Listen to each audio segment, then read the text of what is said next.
Finally, after an extended hiatus between seasons, Law & Order Organized Crime has finally returned for its much-anticipated 5th season, with one major change. The series is no longer airing on NBC with its franchise brethren, but has instead found a home on NBC's premium streaming service, Peacock. Now, the first 2 episodes were released at once. I watched both, and I can confidently say that the move from NBC to Peacock was exactly what this show needed. And having now watched through episode 4 at the time of this writing, I feel even more confident in that assessment. Let's go back for a minute. The year was 2012, I had just turned 20 years old, and I was watching the entirety of Law & Order SVU for the very first time on Netflix. I loved it. Then I reached season 13, which was the season that was currently airing at that time, and I couldn't tell you how disappointed I was to find out that Christopher Meloni had left the show, especially after the chaotic ending that left on a cliffhanger from the previous season. Instead, viewers were shown none of the aftermath, nor given any closure for the character of Detective Elliot Stabler and his story. Fast forward 10 years to fall 2021, and to everyone's surprise, it was announced that Meloni would be returning to the world of Law & Order. But with one caveat, he wouldn't be returning to SVU, but would star in his own spin-off titled Law & Order Organized Crime.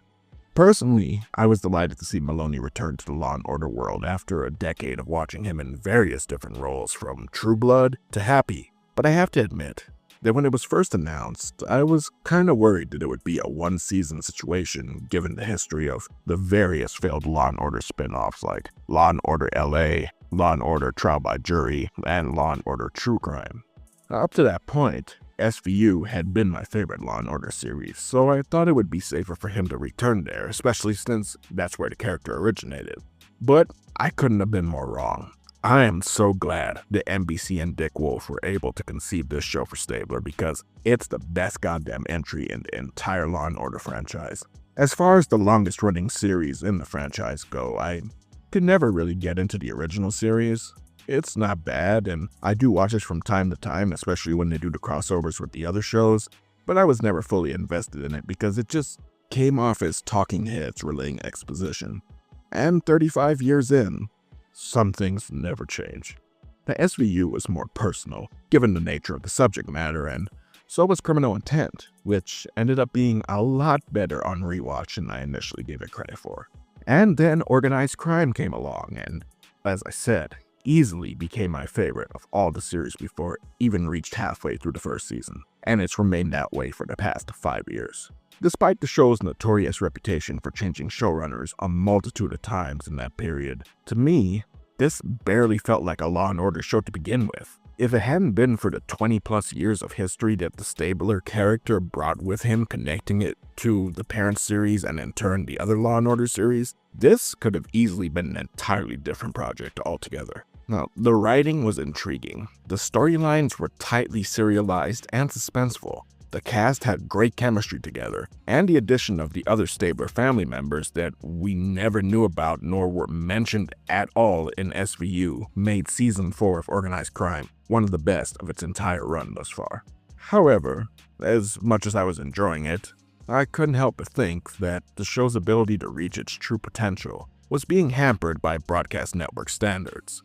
Not to the point where it diminished its quality, but enough where you'll be watching a really good scene, and once it resolves or transitions, you kind of think to yourself, shit, if only it could have just pushed the creative envelope just a little bit further. Now, every time a new season of Organized Crime came out, I would tell one of my best friends that this series is what Law & Order could be if it were on a premium cable or streaming network like HBO, Starz, Showtime, what have you. And now with the move from NBC to Peacock, the series is finally being allowed that opportunity. Season 5 is only halfway through and I can already notice the difference from the previous seasons. There's absolutely no feeling anymore that the creatives involved are being handicapped in any way. The action is much better. No more watered-down violence. People are fucking taken out left and right. When executions or drive-bys happen, you actually see the blood and the violent aftermath. Things are overall allowed to be more grounded and gritty now. No more framing the scene to conform to FCC regulations. They can actually fucking swear now. Like hearing Stabler say the word shit and fuck multiple times, and even for that very first time that he said it in the first episode, blew my mind. If changes like this are indicative of what we can expect going forward, then I absolutely believe that moving this series from broadcast to streaming was the best choice. I can't wait to see where the narrative is headed, and I really hope that this new approach to this Law & Order series is well received, and that organized crime runs for several more seasons on Peacock. And, in turn, I also hope that this sets a new precedent for Dick Wolf and his creative team to take more chances and experiment more with the Law & Order franchise in future iterations. Now, if you're a Law & Order fan, I'm curious.